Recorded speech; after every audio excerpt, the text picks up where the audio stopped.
Hello,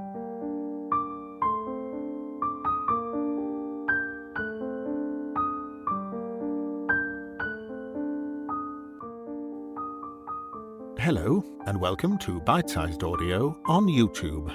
I'm Simon Stanhope, actor, audiobook narrator, and curator of this channel. On the channel, I narrate classic short stories, mostly from the Victorian and Edwardian eras, including vintage ghost stories, detective stories, and other classic tales of mystery and suspense.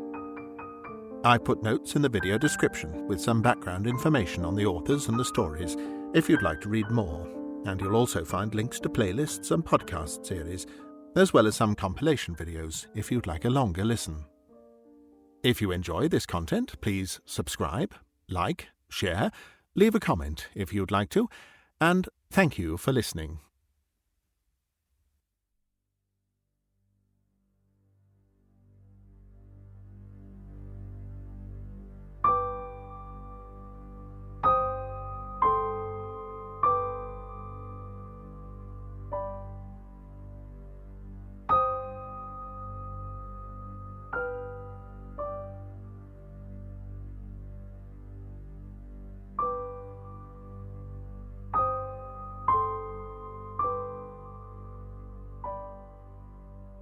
The Case of Vincent Pyrwhit by Barry Payne.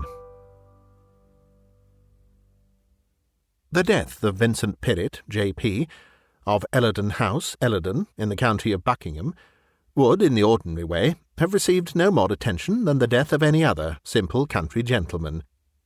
The circumstances of his death, however, though now long since forgotten, were sensational, and attracted some notice at the time. It was one of those cases which is easily forgotten within a year, except just in the locality where it occurred. The most sensational circumstances of the case never came before the public at all. I give them here simply and plainly. The psychical people may make what they like of them. Pyrwhit himself was a very ordinary country gentleman, a good fellow, but in no way brilliant. He was devoted to his wife, who was some 15 years younger than himself, and remarkably beautiful. She was quite a good woman, but she had her faults. She was fond of admiration, and she was an abominable flirt. She misled men very cleverly, and was then sincerely angry with them for having been misled. Her husband never troubled his head about these flirtations, being assured, quite rightly, that she was a good woman. He was not jealous. She, on the other hand, was possessed of a jealousy amounting almost to insanity. This might have caused trouble if he had ever provided her with the slightest basis on which her jealousy could work. But he never did. With the exception of his wife, women bored him.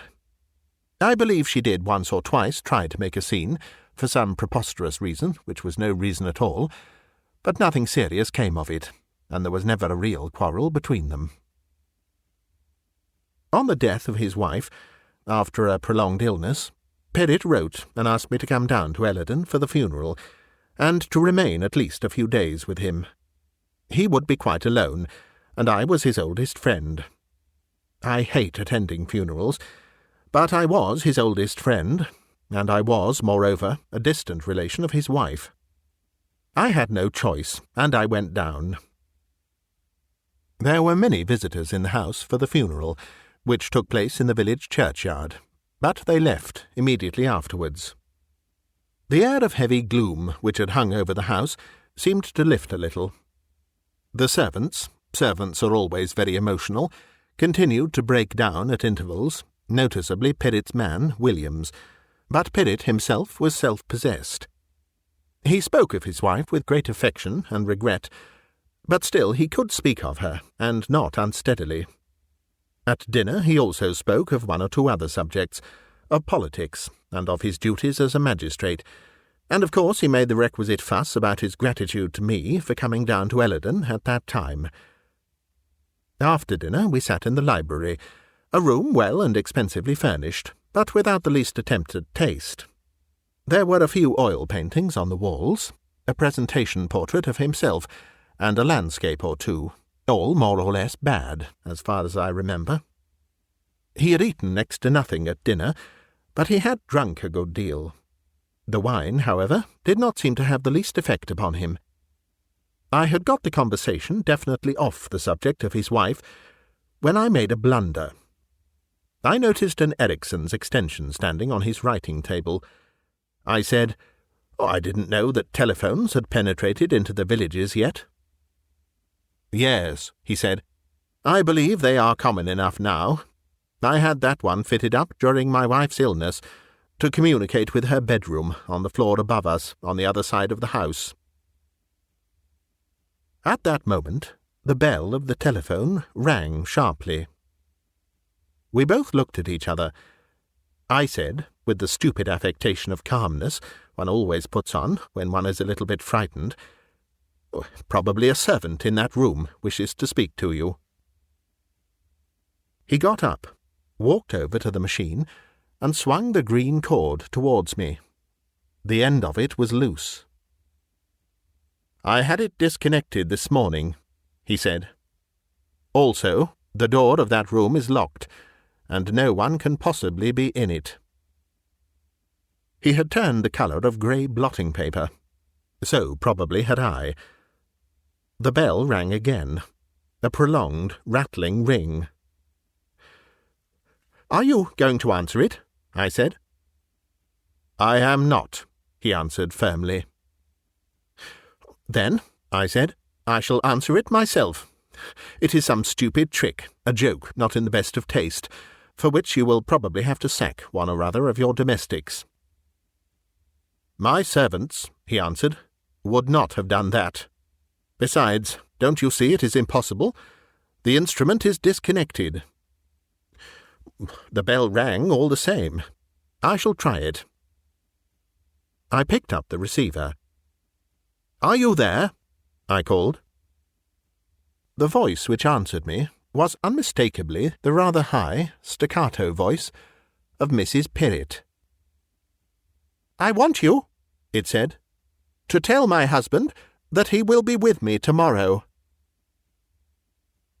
I still listened. Nothing more was said. I repeated, "Are you there?" and still there was no answer. I turned to Pyrwhit. "There is no one there," I said. "Possibly there is thunder in the air affecting the bell in some mysterious way. There must be some simple explanation, and I'll find it all out tomorrow." He went to bed early that night. All the following day I was with him. We rode together, and I expected an accident every minute, but none happened. All the evening I expected him to turn suddenly faint and ill, but that also did not happen. When at about 10 o'clock he excused himself and said good night, I felt distinctly relieved. He went up to his room and rang for Williams. The rest is, of course, well known. The servant's reason had broken down, possibly the immediate cause being the death of Mrs. Pyrwhit. On entering his master's room, without the least hesitation, he raised a loaded revolver which he carried in his hand, and shot Pyrwhit through the heart. I believe the case is mentioned in some of the textbooks on homicidal mania.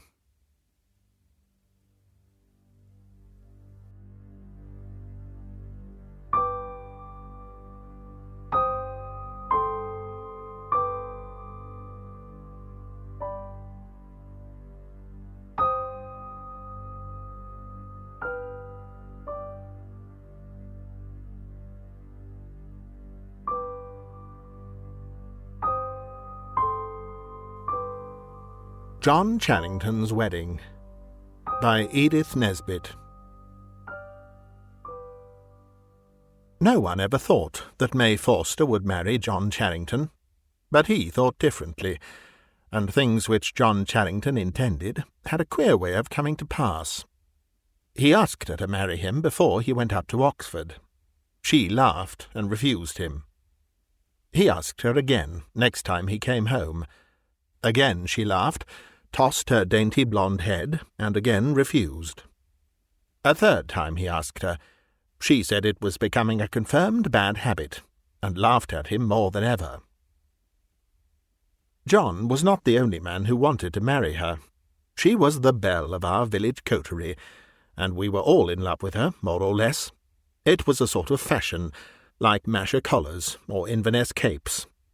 Therefore, we were as much annoyed as surprised when John Charrington walked into our little local club. We held it in a loft over the saddler's, I remember, and invited us all to his wedding. "Your wedding? You don't mean it! Who's the happy fair? When's it to be?" John Charrington filled his pipe and lighted it before he replied. Then he said, "I'm sorry to deprive you fellows of your only joke, but Miss Forster and I are to be married in September." "You don't mean it! He's got the mitten again, and it's turned his head." "No," I said, rising. "I see it's true. Lend me a pistol, someone, or a first-class fare to the other end of nowhere. Charrington has bewitched the only pretty girl in our 20-mile radius. Was it mesmerism or a love potion, Jack?" "Neither, sir, but a gift you'll never have. Perseverance, and the best luck a man ever had in this world." There was something in his voice that silenced me, and all chaff of the other fellows failed to draw him further. The queer thing about it was that when we congratulated Miss Forster, she blushed and smiled and dimpled, for all the world as though she were in love with him, and had been in love with him all the time. Upon my word, I think she had. Women are strange creatures. We were all asked to the wedding. In Brixham, everyone who was anybody knew everybody else who was anyone. My sisters were, I truly believe, more interested in the trousseau than the bride herself, and I was to be best man.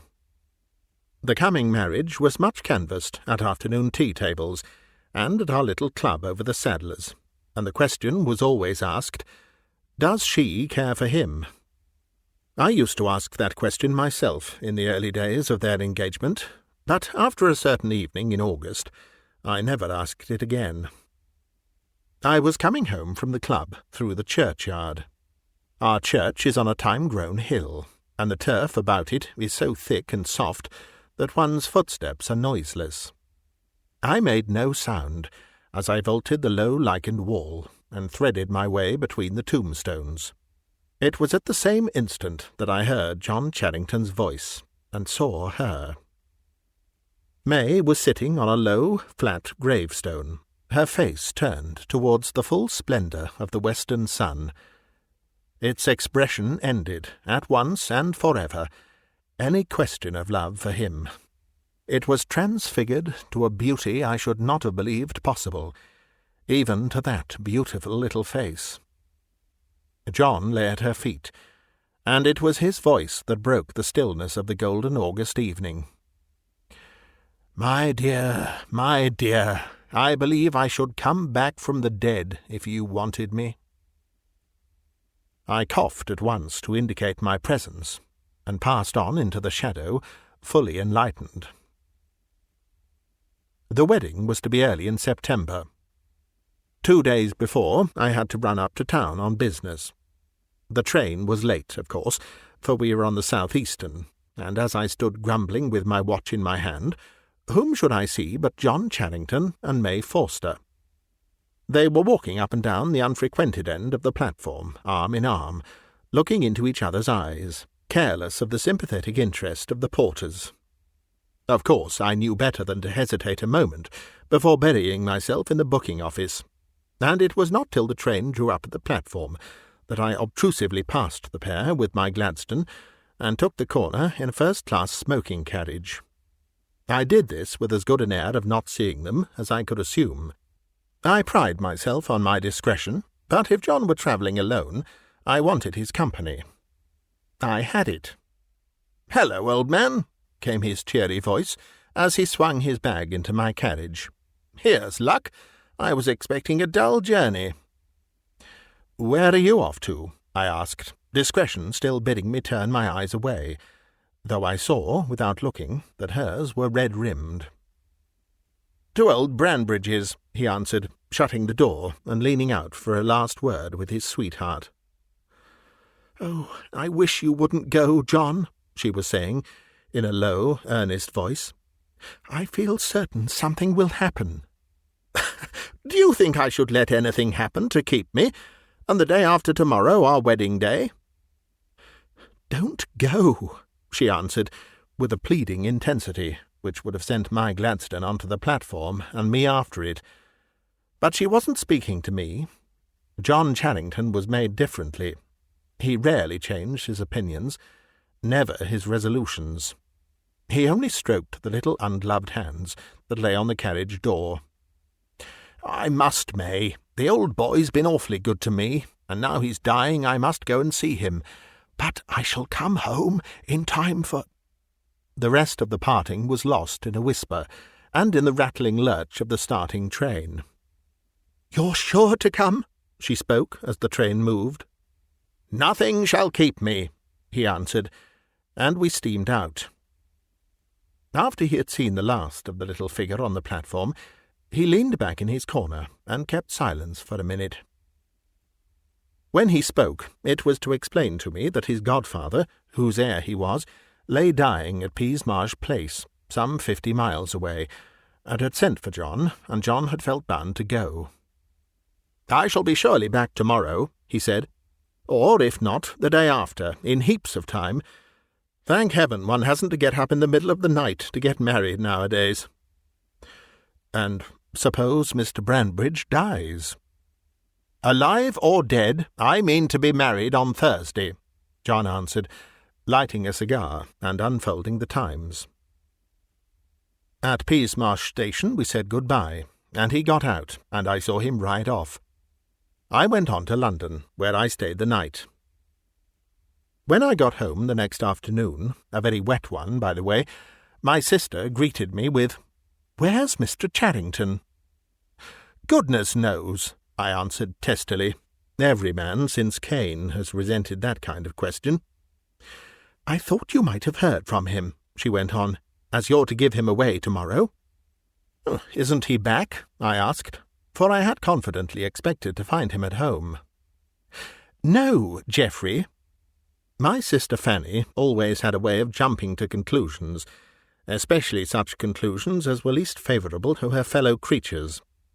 "He has not returned, and, what is more, you may depend upon it he won't. You mark my words, there'll be no wedding tomorrow." My sister Fanny has a power of annoying me which no other human being possesses. "You mark my words," I retorted with asperity. "You had better give up making such a thundering idiot of yourself. There'll be more wedding tomorrow than ever you'll take the first part in."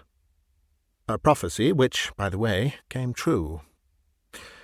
But though I could snarl confidently to my sister, I did not feel so comfortable when, late that night, I, standing on the doorstep of John's house, heard that he had not returned. I went home gloomily through the rain.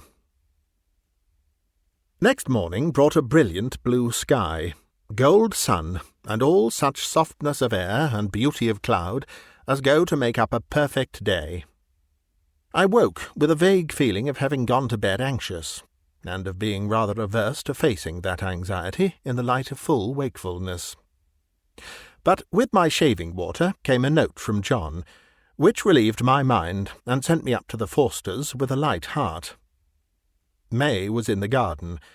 I saw her blue gown through the hollyhocks as the lodge gates swung to behind me, so I did not go up to the house, but turned aside down the turfed path.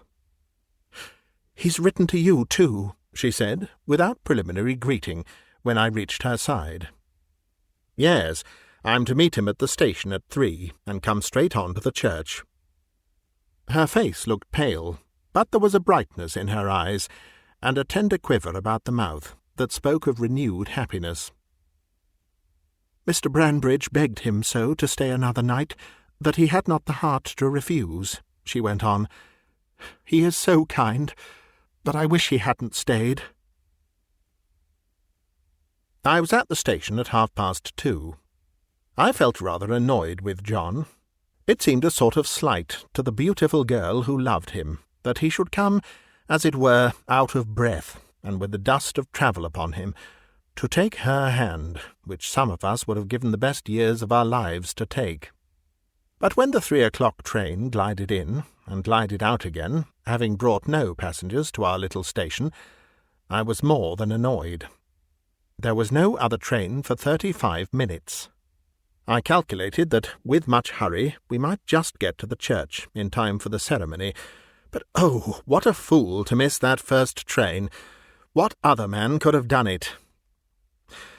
That 35 minutes seemed a year as I wandered round the station reading the advertisements and the timetables and the company's bylaws, and getting more and more angry with John Charrington. This confidence in his own power of getting everything he wanted the minute he wanted it was leading him too far. I hate waiting. Everyone does, but I believe I hate it more than anyone else. The 3:35 was late, of course. I ground my pipe between my teeth and stamped with impatience as I watched the signals. Click. The signal went down. 5 minutes later, I flung myself into the carriage that I had brought for John. "Drive to the church," I said, as someone shut the door. "Mr. Charrington hasn't come by this train." Anxiety now replaced anger. What had become of the man? Could he have been taken suddenly ill? I had never known him have a day's illness in his life, and even so he might have telegraphed. Some awful accident must have happened to him. The thought that he had played her false never, no, not for a moment, entered my head. Yes, something terrible had happened to him, and on me lay the task of telling his bride. I almost wished the carriage would upset and break my head, so that someone else might tell her, not I, who... But that's nothing to do with this story. It was 5 minutes to 4 as we drew up at the churchyard gate. A double row of eager onlookers lined the path from Lichgate to Porch. I sprang from the carriage and passed up between them. Our gardener had a good front place near the door. I stopped. "Are they waiting still, Byles?" I asked, simply to gain time, for of course I knew they were by the waiting crowd's attentive attitude. "Waiting, sir? No, sir. Why, it must be over by now." "Over? Then Mr. Charrington's come?" "To the minute, sir. Must have missed you somehow, and I say, sir," lowering his voice, "I never see Mr. John the least bit so afore, but my opinion is he's been drinking pretty free. His clothes was all dusty, and his face like a sheet. I tell you, I didn't like the looks of him at all, and the folks inside are saying all sorts of things. You'll see, something's gone very wrong with Mr. John, and he's tried liquor. He looked like a ghost, and in he went with his eyes straight before him, with never a look or a word for none of us, him that was always such a gentleman." I had never heard Byles make so long a speech. The crowd in the churchyard were talking in whispers, and getting ready rice and slippers to throw at the bride and bridegroom. The ringers were ready, with their hands on the ropes, to ring out the merry peal, as the bride and bridegroom should come out. A murmur from the church announced them. Out they came. Byles was right. John Charrington did not look himself. There was dust on his coat. His hair was disarranged. He seemed to have been in some row, for there was a black mark above his eyebrow. He was deathly pale. But his pallor was not greater than that of the bride, who might have been carved in ivory, dress, veil, orange blossoms, face, and all. As they passed out, the ringers stooped. There were 6 of them. And then, on the ears expecting the gay wedding peal, came the slow tolling of the passing bell. A thrill of horror at so foolish a jest from the ringers passed through us all, but the ringers themselves dropped the ropes and fled like rabbits out into the sunlight. The bride shuddered, and grey shadows came about her mouth. But the bridegroom led her on down the path where the people stood with the handfuls of rice. But the handfuls were never thrown, and the wedding bells never rang. In vain the ringers were urged to remedy their mistake. They protested with many whispered expletives that they would see themselves further first. In a hush, like the hush in the chamber of death, the bridal pair passed into their carriage, and its door slammed behind them. Then the tongues were loosed, a babel of anger, wonder, conjecture from the guests and the spectators. "If I'd seen his condition, sir," said old Forster to me as we drove off, "I would have stretched him on the floor of the church, sir, by heaven I would, before I'd have let him marry my daughter." Then he put his head out of the window. "Drive like hell," he cried to the coachman. "Don't spare the horses." He was obeyed. We passed the bride's carriage. I forbore to look at it, and old Forster turned his head away and swore. We reached home before it. We stood in the hall doorway in the blazing afternoon sun, and in about half a minute we heard wheels crunching the gravel. When the carriage stopped in front of the steps, old Forster and I ran down. "Great heaven! The carriage is empty, and yet—" I had the door open in a minute, and this is what I saw. No sign of John Charrington, and of May, his wife, only a huddled heap of white satin, lying half on the floor of the carriage and half on the seat. "I drove straight here, sir," said the coachman, as the bride's father lifted her out, "and I'll swear no one got out of the carriage." We carried her into the house in her bridal dress, and drew back her veil. I saw her face. Shall I ever forget it? White and drawn with agony and horror, bearing such a look of terror as I have never seen since, except in dreams. And her hair, her radiant blonde hair, I tell you it was white like snow. As we stood, her father and I, half mad with the horror and mystery of it, a boy came up the avenue, a telegraph boy. They brought the orange envelope to me. I tore it open.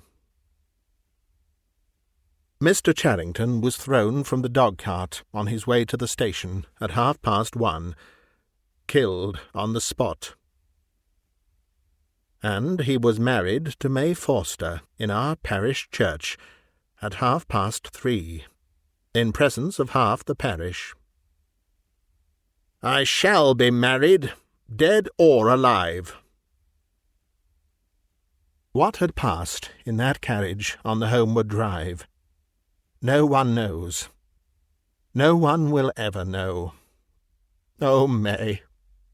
Oh, my dear!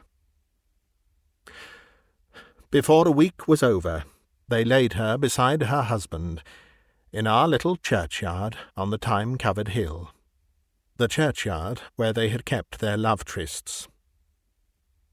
Thus was accomplished John Charrington's wedding.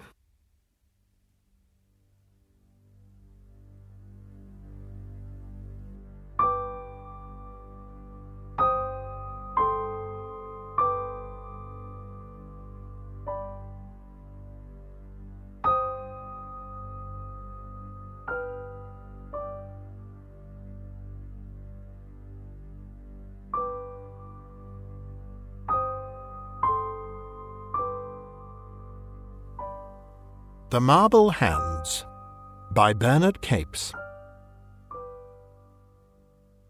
We left our bicycles by the little lich gate and entered the old churchyard.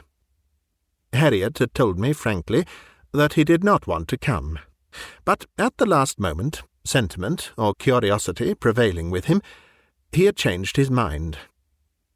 I knew, indefinitely, that there was something disagreeable to him in the place's associations, though he had always referred with affection to the relative with whom he had stayed here as a boy. Perhaps she lay under one of those greening stones. We walked round the church, with its squat, shingled spire. It was utterly peaceful, here on the brow of the little town, where the flowering fields began. The bones of the hill were the bones of the dead, and its flesh was grass. Suddenly Harriet stopped me. We were standing then to the northwest of the chancel, and a gloom of motionless trees overshadowed us. "I wish you'd just look in there a moment," he said, "and come back and tell me what you see." He was pointing towards a little bay made by the low boundary wall, the green floor of which was hidden from our view by the thick branches and a couple of interposing tombs, huge, coffer-shaped, and shut within rails. His voice sounded odd.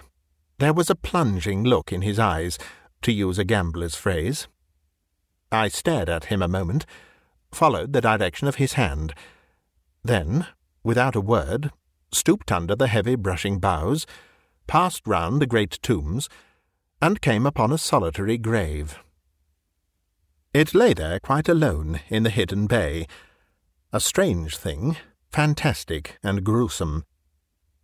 There was no headstone, but a bevelled marble curb, without name or epitaph, enclosed a gravelled space, from which projected 2 hands. They were of white marble, very faintly touched with green, and conveyed in that still, lonely spot a most curious sense of reality, as if actually thrust up, deathly and alluring, from the grave beneath. The impression grew upon me as I looked, until I could have thought they moved stealthily, consciously, turning in the soil as if to greet me. It was absurd, but I turned and went rather hastily back to Harriet. "All right. I see they are there still," he said. And that was all. Without another word, we left the place, and, remounting, continued our way. Miles from the spot, lying on a sunny downside, with the sheep about us in hundreds cropping the hot grass, he told me the story. She and her husband were living in the town at the time of my first visit there, when I was a child of 7. They were known to Aunt Caddy, who disliked the woman. I did not dislike her at all, because when we met she made a favourite of me. She was a little, pretty thing, frivolous and shallow, but truly, I know now, with an abominable side to her. She was inordinately vain of her hands, and indeed they were the loveliest things, softer and shapelier than a child's. She used to have them photographed in 50 different positions, and once they were exquisitely done in marble by a sculptor, a friend of hers. Yes, those were the ones you saw. But they were cruel little hands, for all their beauty. There was something wicked and unclean about the way in which she regarded them. She died while I was there, and she was commemorated by her own explicit desire after the fashion you saw. The marble hands were to be her sole epitaph, more eloquent than letters. They should preserve her name and the tradition of her most exquisite feature to remoter ages than any crumbling inscription could reach. And so it was done. That fancy was not popular with the parishioners, but it gave me no childish qualms. The hands were really beautifully modelled on the originals, and the originals had often caressed me. I was never afraid to go and look at them, sprouting like white celery from the ground. I left, and 2 years later was visiting Aunt Caddy a second time. In the course of conversation, I learned that the husband of the woman had married again, a lady belonging to the place, and that the hands, only quite recently, had been removed. The new wife had objected to them, for some reason perhaps not difficult to understand, and they had been uprooted by the husband's order. I think I was a little sorry. The hands had always seemed somehow personal to me, and on the first occasion that offered, I slipped away by myself to see how the grave looked without them. It was a close, lowering day, I remember, and the churchyard was very still. Directly, stooping under the branches, I saw the spot. I understood that Aunt Caddy had spoken prematurely. The hands had not been removed, so far, but were extended in their old place and attitude, looking as if held out to welcome me. I was glad, and I ran and knelt and put my own hands down to touch them. They were soft and cold, like dead meat, and they closed caressingly about mine, as if inviting me to pull. To pull. I don't know what happened afterwards. Perhaps I had been sickening all the time for the fever which overtook me. There was a period of horror and blankness, of crawling, worm-threaded immurements and heaving bones, and then, at last, the blessed daylight. Harriet stopped and sat plucking at the crisp pasture. "I never learned," he said suddenly, "what other experiences synchronized with mine, but the place somehow got an uncanny reputation, and the marble hands were put back. Imagination, to be sure, can play strange tricks with one."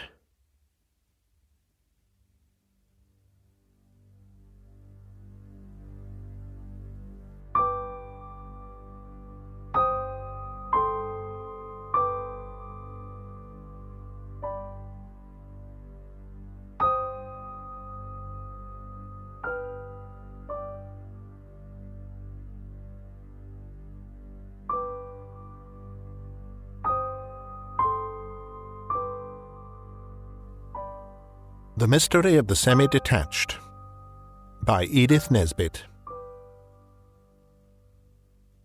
He was waiting for her. He had been waiting an hour and a half in a dusty suburban lane, with a row of big elms on one side and some eligible building sites on the other, and far away to the southwest, the twinkling yellow lights of the Crystal Palace. It was not quite like a country lane, for it had a pavement and lamp-posts, but it was not a bad place for a meeting all the same, and farther up, towards the cemetery, it was really quite rural and almost pretty, especially in twilight. But twilight had long deepened into night, and still he waited.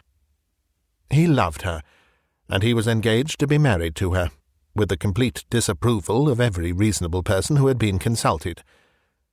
And this half-clandestine meeting was tonight to take the place of the grudgingly sanctioned weekly interview, because a certain rich uncle was visiting at her house, and her mother was not the woman to acknowledge to a moneyed uncle, who might go off any day, a match so deeply ineligible as hers with him.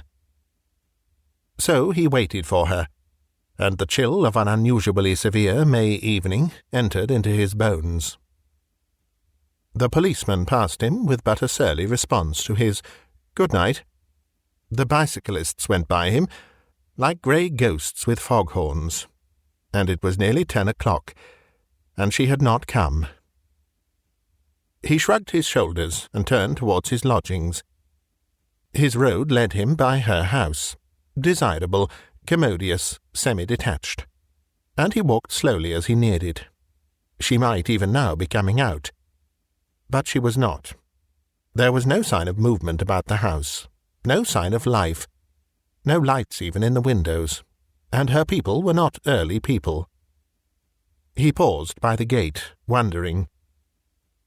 Then he noticed that the front door was open, wide open, and the street lamp shone a little way into the dark hall. There was something about all this that did not please him, that scared him a little, indeed. The house had a gloomy and deserted air. It was obviously impossible that it harboured a rich uncle. The old man must have left early. In which case... He walked up the path of the patent glazed tiles and listened. No sign of life. He passed into the hall. There was no light anywhere. Where was everybody, and why was the front door open? There was no one in the drawing-room. The dining-room and the study, 9 feet by 7, were equally blank. Everyone was out, evidently. But the unpleasant sense that he was, perhaps, not the first casual visitor to walk through that open door impelled him to look through the house before he went away and closed it after him. So he went upstairs, and at the door of the first bedroom he came to, he struck a wax match, as he had done in the sitting-rooms. Even as he did so, he felt that he was not alone, and he was prepared to see something. But for what he saw, he was not prepared. For what he saw lay on the bed, in a white loose gown, and it was his sweetheart, and its throat was cut from ear to ear. He doesn't know what happened then, nor how he got downstairs and into the street, but he got out somehow, and the policeman found him in a fit under the lamp-post at the corner of the street. He couldn't speak when they picked him up, and he passed the night in the police cells, because the policeman had seen plenty of drunken men before, but never one in a fit. The next morning he was better, though still very white and shaky. But the tale he told the magistrate was convincing, and they sent a couple of constables with him to her house. There was no crowd about it, as he had fancied there would be, and the blinds were not down. As he stood, dazed, in front of the door, it opened, and she came out. He held on to the doorpost for support. "She's all right, you see," said the constable who had found him under the lamp. "I told you was drunk, but you would know best." When he was alone with her, he told her, not all, for that would not bear telling, but how he had come into the commodious semi-detached, and how he had found the door open and the lights out, and that he had been into that long back room facing the stairs, and had seen something, in even trying to hint at which he turned sick and broke down, and had to have brandy given him. "But, my dearest," she said, "I dare say the house was dark, for we were all at the Crystal Palace with my uncle, and no doubt the door was open, for the maids will run out if they're left. But you could not have been in that room, because I locked it when I came away, and the key was in my pocket. I dressed in a hurry, and I left all my odds and ends lying about." "I know," he said. "I saw a green scarf on a chair, and some long brown gloves, and a lot of hairpins and ribbons, and a prayer book, and a lace handkerchief on the dressing-table. Why, I even noticed the almanac on the mantelpiece, October 21st. At least, it couldn't be that, because this is May. And yet it was. Your almanac is at October 21st, isn't it?" "No, of course it isn't," she said, smiling rather anxiously. "But all the other things were just as you say. You must have had a dream, or a vision, or something." He was a very ordinary, commonplace, city young man, and he didn't believe in visions. But he never rested, day or night, till he got his sweetheart and her mother away from that commodious semi-detached, and settled them in a quite distant suburb. In the course of the removal, he incidentally married her, and the mother went on living with them. His nerves must have been a good bit shaken, because he was very queer for a long time, and was always inquiring if anyone had taken the desirable semi-detached. And when an old stockbroker with a family took it, he went the length of calling on the old gentleman, and imploring him by all that he held dear, not to live in that fatal house. "Why?" asked the stockbroker, not unnaturally. And then he got so vague and confused, between trying to tell why and trying not to tell why, that the stockbroker showed him out, and thanked his God he was not such a fool as to allow a lunatic to stand in the way of his taking that really remarkably cheap and desirable semi-detached residence. Now, the curious and quite inexplicable part of this story is that when she came down to breakfast on the morning of the 22nd of October, she found him looking like death, with the morning paper in his hand. He caught hers. He couldn't speak, and pointed to the paper. And there she read that on the night of the 21st, a young lady, the stockbroker's daughter, had been found, with her throat cut from ear to ear, on the bed, in the long back bedroom facing the stairs, of that desirable Semi-Detached.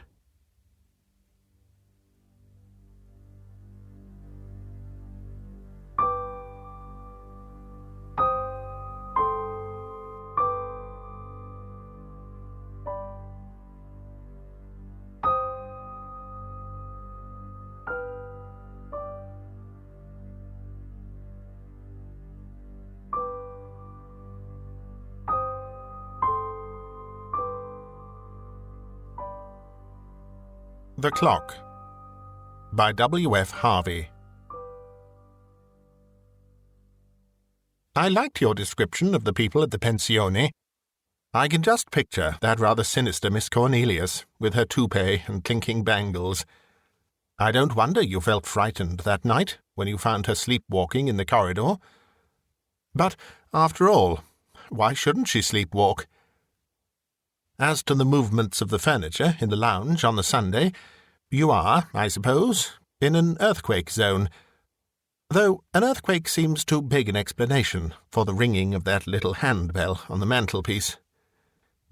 It's rather as if our parlour-maid, another new one, were to call a stray elephant to account for the teapot we found broken yesterday. You have, at least in Italy, escaped the eternal problem of maids. Yes, my dear, I most certainly believe you. I have never had experiences quite like yours, but your mention of Miss Cornelius has reminded me of something rather similar that happened nearly 20 years ago, soon after I left school. I was staying with my aunt in Hampstead.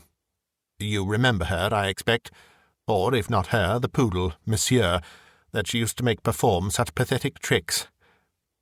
There was another guest, whom I had never met before, a Mrs. Caleb. She lived in Lewes, and had been staying with my aunt for about a fortnight, recuperating after a series of domestic upheavals, which had culminated in her 2 servants leaving her at an hour's notice, without any reason, according to Mrs. Caleb. But I wondered. I had never seen the maids. I had seen Mrs. Caleb, and, frankly, I disliked her. She left the same sort of impression on me as I gather your Miss Cornelius leaves on you. Something queer and secretive. Underground, if you can use the expression, rather than underhand. And I could feel in my body that she did not like me. It was summer. Joan Denton, you remember her husband was killed in Gallipoli, had suggested that I should go down to spend the day with her. Her people had rented a little cottage some 3 miles out of Lewes. We arranged a day. It was gloriously fine, for a wonder, and I had planned to leave that stuffy old Hampstead house before the old ladies were astir. But Mrs. Caleb waylaid me in the hall, just as I was going out.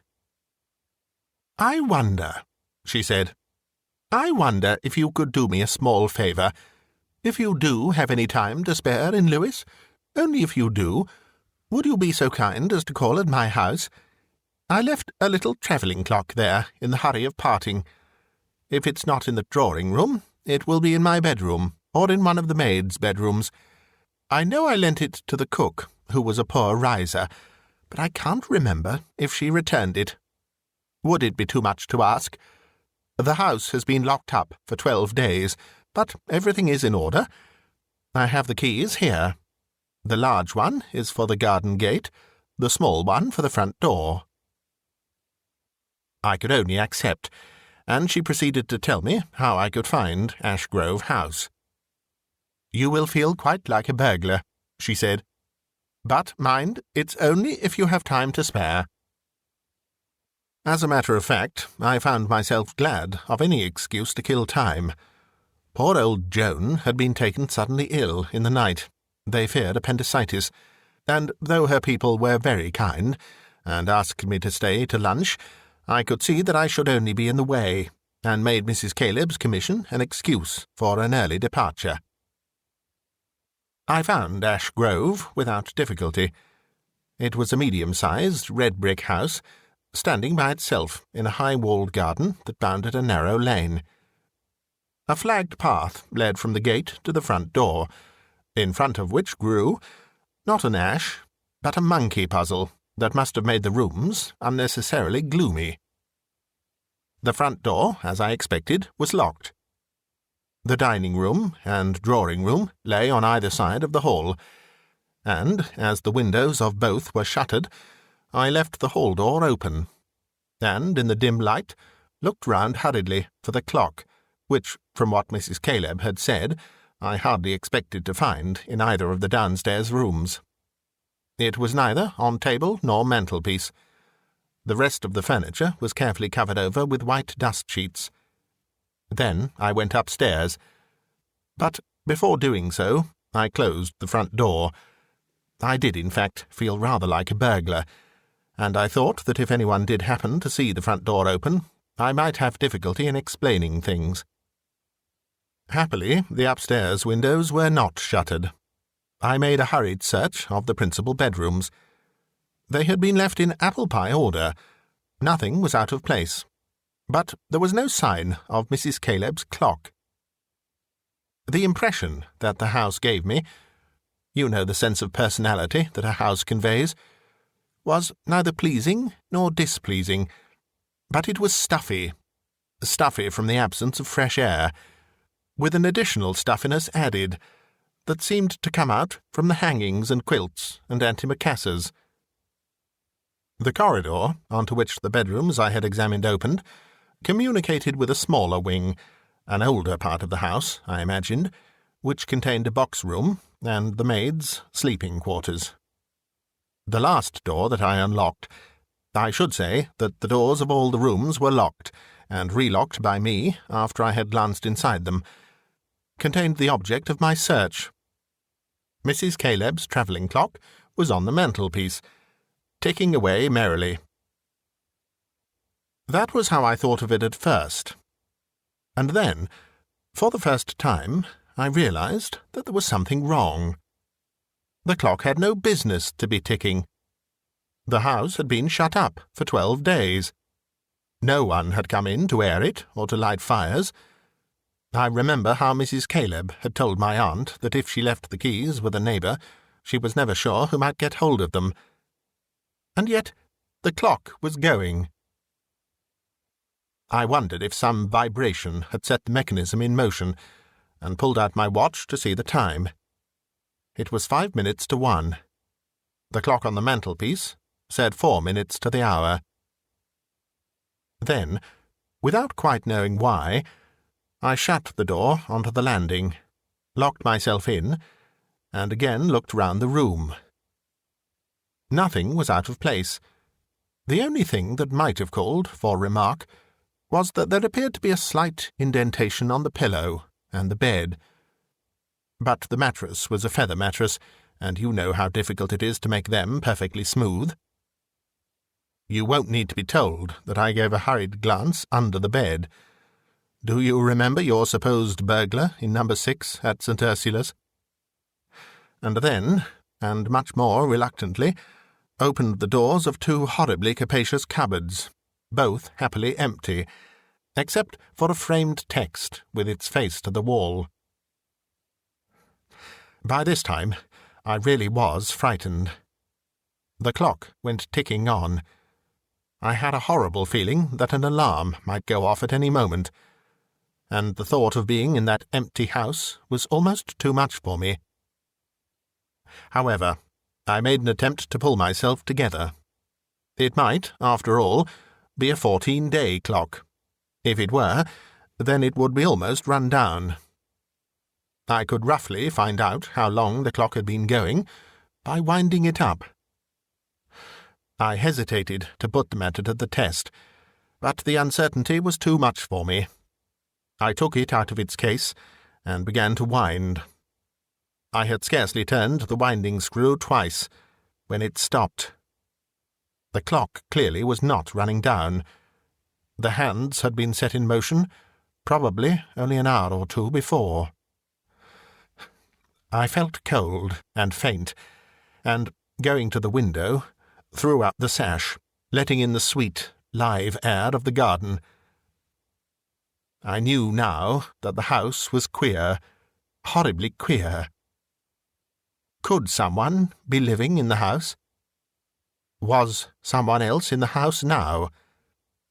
I thought that I had been in all the rooms, but had I? I had only just opened the bathroom door, and I had certainly not opened any cupboards, except those in the room in which I was. Then, as I stood by the open window, wondering what I should do next, and feeling that I just couldn't go down that corridor into the darkened hall to fumble at the latch of the front door with I don't know what behind me, I heard a noise. It was very faint at first, and seemed to be coming from the stairs. It was a curious noise, not the noise of anyone climbing up the stairs, but— you will laugh if this letter reaches you by a morning post— of something hopping up the stairs, like a very big bird would hop. I heard it on the landing. It stopped. Then there was a curious scratching noise against one of the bedroom doors, the sort of noise you can make with the nail of your little finger scratching polished wood. Whatever it was coming slowly down the corridor, scratching at the doors as it went. I could stand it no longer. Nightmare pictures of locked doors opening filled my brain. I took up the clock, wrapped it in my mackintosh, and dropped it out of the window onto a flower bed. Then I managed to crawl out of the window, and, getting a grip of the sill, successfully negotiated, as the journalists would say, a 12-foot drop. So much for our much-abused gym at St. Ursula's. Picking up the mackintosh, I ran round to the front door and locked it. Then I felt I could breathe. But not until I was on the far side of the gate in the garden wall did I feel safe. Then I remembered that the bedroom window was open. What was I to do? Wild horses wouldn't have dragged me into that house again unaccompanied. I made up my mind to go to the police station and tell them everything.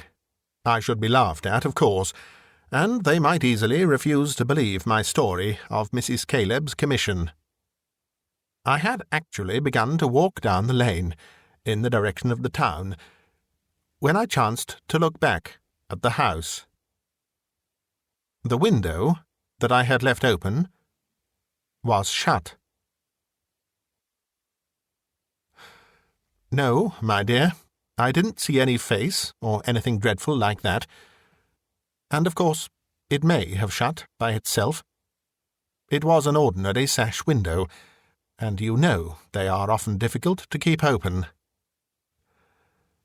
And the rest? Why, there's really nothing more to tell.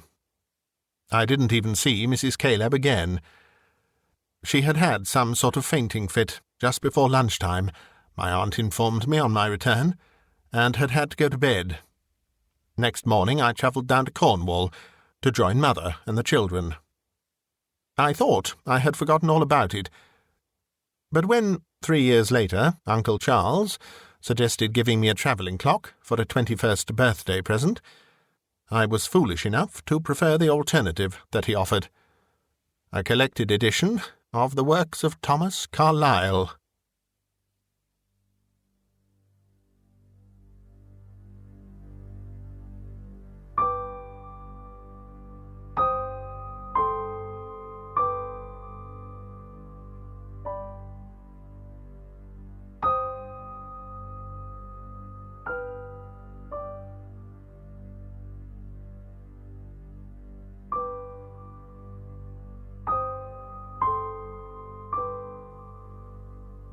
Rose, Rose, by Barry Payne. Sefton stepped back from his picture. "Rest now, please," he said. Miss Rose, his model, threw the striped blanket around her, stepped down from the throne, and crossed the studio. She seated herself on the floor near the big stove. For a few moments, Sefton stood motionless, looking critically at his work. Then he laid down his palette and brushes and began to roll a cigarette. He was a man of 40, thick-set, round-faced, with a reddish moustache turned fiercely upwards. He flung himself down in an easy-chair and smoked in silence, till silence seemed ungracious. "Well," he said, "I've got the place hot enough for you today, Miss Rose." "You have indeed," said Miss Rose. "I bet it's nearer 80 than 70. The cigarette smoke made a blue haze in the hot, heavy air. He watched it, undulating, curving, melting. As he watched it, Miss Rose continued her observations. The trouble with these studios was the draughts. With a strong east wind, same as yesterday, you might have the stove red hot and yet never get the place, so to speak, warm. It is possible to talk commonly, without talking like a coster, and Miss Rose achieved it. She did not always neglect the aspirate. She never quite substituted the third vowel for the first. She rather enjoyed long words. She was beautiful, from the crown of her head to the sole of her foot, and few models have good feet. Every pose she took was graceful. She was the daughter of a model, and had been herself a model from childhood. In consequence, she knew her work well, and did it well. On one occasion, when sitting for the great Marion, she had kept the same pose, without a rest, for 3 consecutive hours. She was proud of that. Naturally, she stood in the first rank among models, was most in demand, and made the most money. Her fault was that she was slightly capricious. You could not absolutely depend upon her. On a wintry morning, when every hour of daylight was precious, she might keep her appointment. She might be an hour or 2 late, or she might stay away altogether. Marion himself had suffered from her, had sworn never to employ her again, and had gone back to her. Sefton, as he watched the blue smoke, found that her common accent jarred on him. It even seemed to make it more difficult for him to get the right presentation of the Aphrodite that she was helping him to paint. One seemed to demand a poetical and cultured soul in so beautiful a body. Rose was not poetical nor cultured. She was not even businesslike and educated. Half an hour of silent and strenuous work followed. Then Sefton growled that he could not see any longer. "We'll stop for today," he said. Miss Rose retired behind the screen. Sefton opened a window and both ventilators, and rolled another cigarette. The studio became rapidly cooler. "Tomorrow, at 9, he called out. "I've got some way to come," came the voice of Miss Rose from behind the screen. "I could be here by 1:15. "Right," said Sefton, as he slipped on his coat. When Rose emerged from the screen, she was dressed in a blue serge costume, with a picture hat. As it was her business in life to be beautiful, she never wore corsets, high heels, nor pointed toes. Such abnegation is rare among models. "I say, Mr. Sefton," said Rose, "you were to settle at the end of the sitting, but—" "Oh, you don't want any money, Miss Rose. You're known to be rich." "Well, what I've got is in the post office, and I don't want to touch it. And I've got some shopping I must do before I go home." Sefton pulled out his sovereign case, hesitatingly. "This is all very well, you know," he said. I know what you are thinking, Mr. Sefton. You think I don't mean to come tomorrow. That's all Mr. Merrion now, isn't it? He's always saying things about me. I'm not going to stick it. I'm going to have it out with him. He recommended you to me, and I'll tell you what he said, if you won't repeat it. He said that I should be lucky if I got you, and that I'd better chain you to the studio. And all because I was once late, with a good reason for it, too. Besides, what's once? I suppose he didn't happen to tell you how often he's kept me waiting. Well, here you are, Miss Rose. But you'll really be here in time tomorrow, won't you? Otherwise the thing will have got too tacky to work into. You needn't worry about that, said Miss Rose eagerly. I'll be here, whatever happens, by 9:15. I'll be here if I die first. There. Is that good enough for you? Good afternoon, and thank you, Mr. Sefton. Good afternoon, Miss Rose.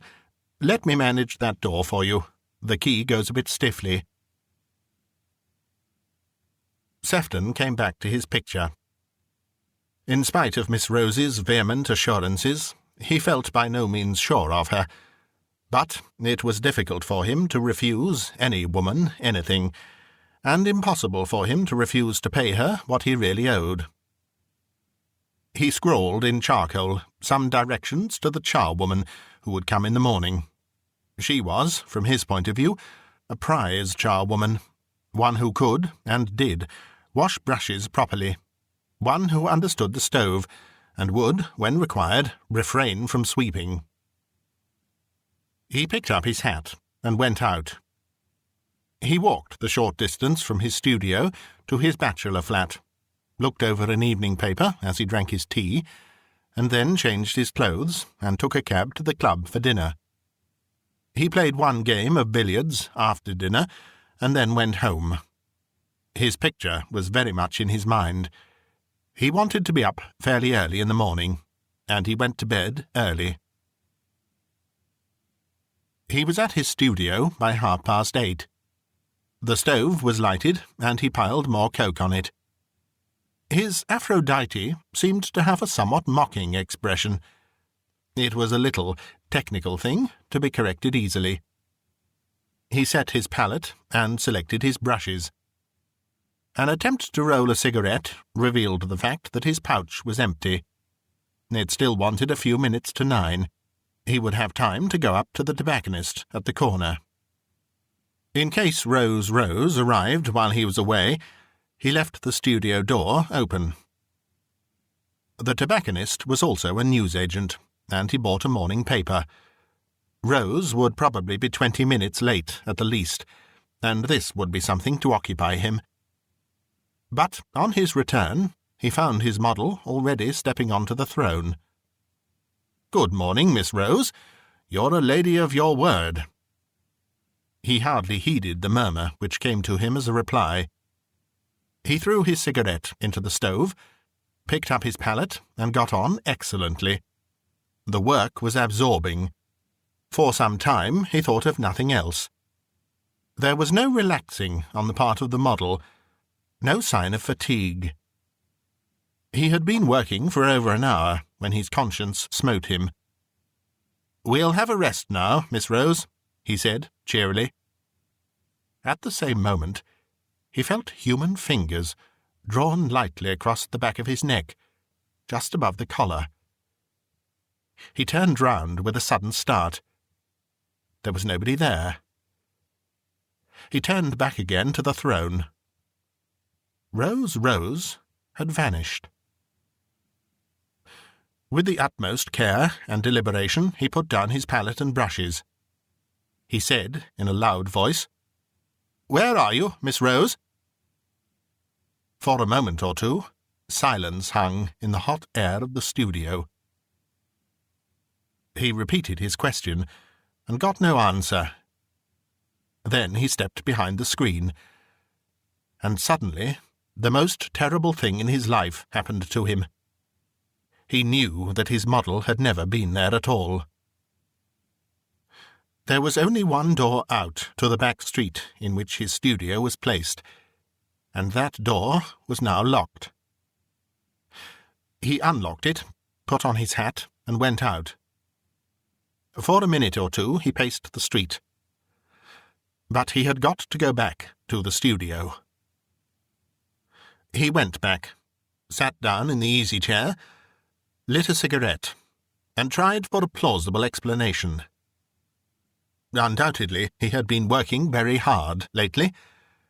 When he had come back from the tobacconist's to the studio, he had been in the state of expectant attention, and he was enough of a psychologist to know that in that state you are especially likely to see what you expect to see.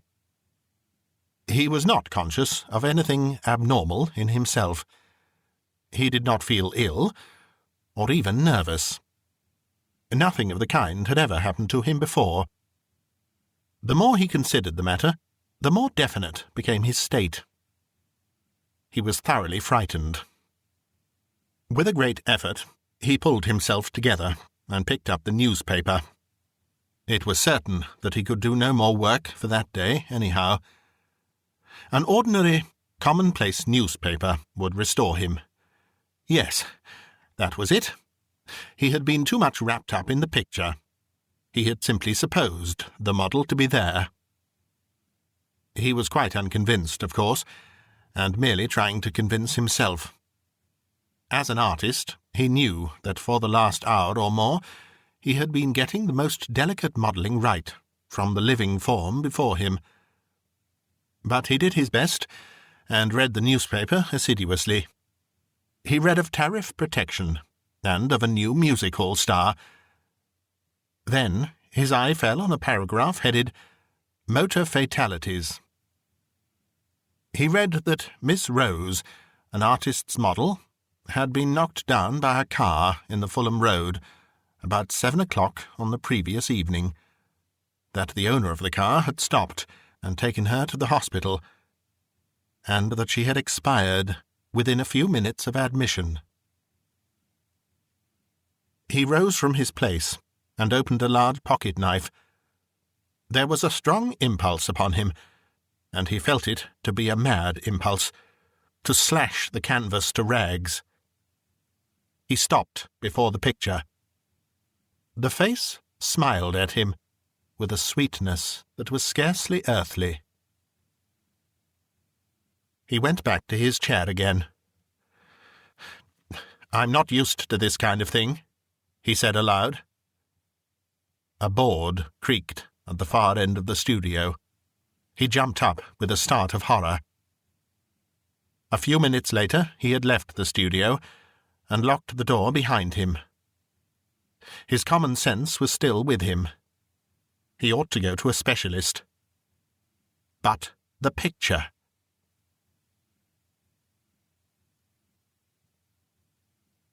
"What's the matter with Sefton?"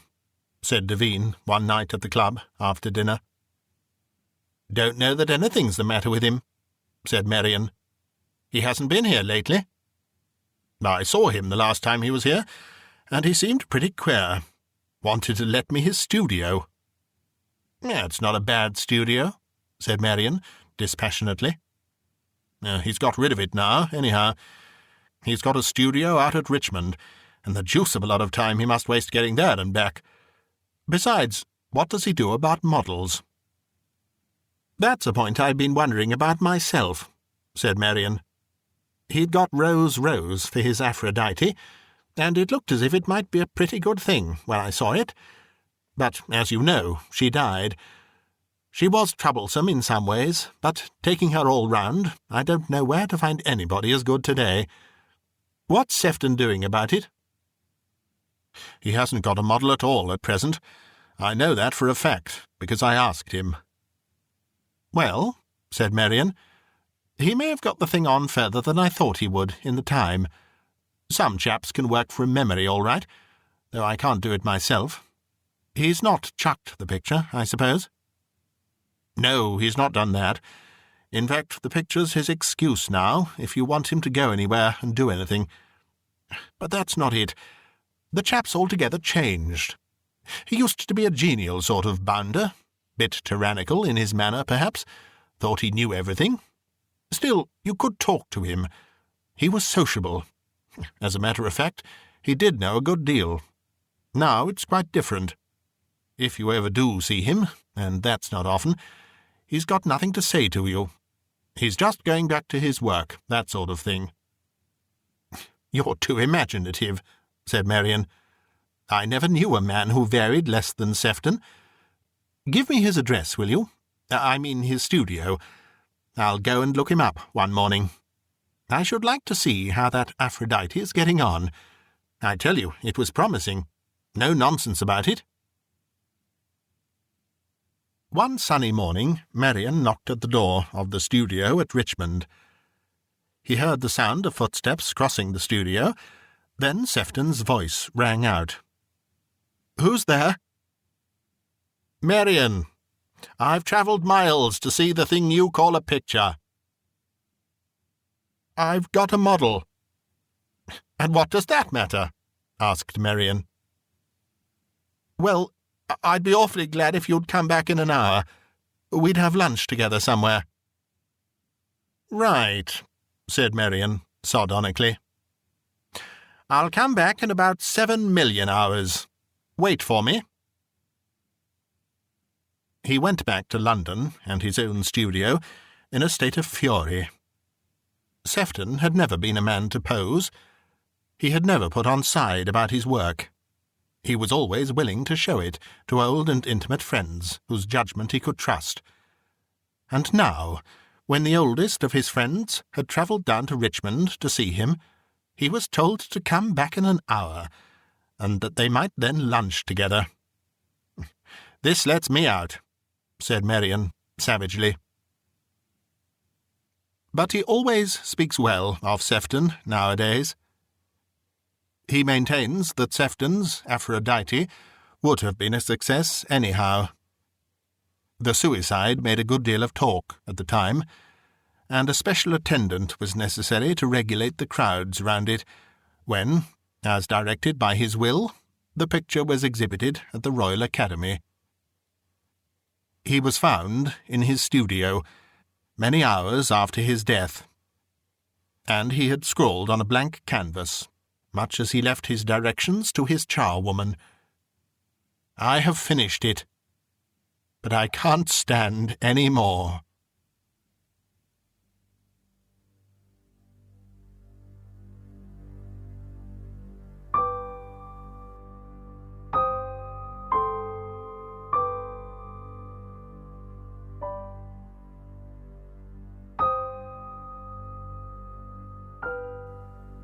You've been listening to a bite-sized audiobook, read by me, Simon Stanhope.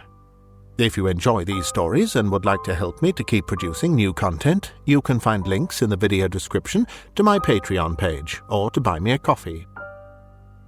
Another way to support me is through my Bandcamp page, bitesizedaudio.bandcamp.com, where you can hear my narrations of many more classic short stories, as well as purchase and download them to keep. This recording is copyright Bitesized Audio 2024. Thank you for listening.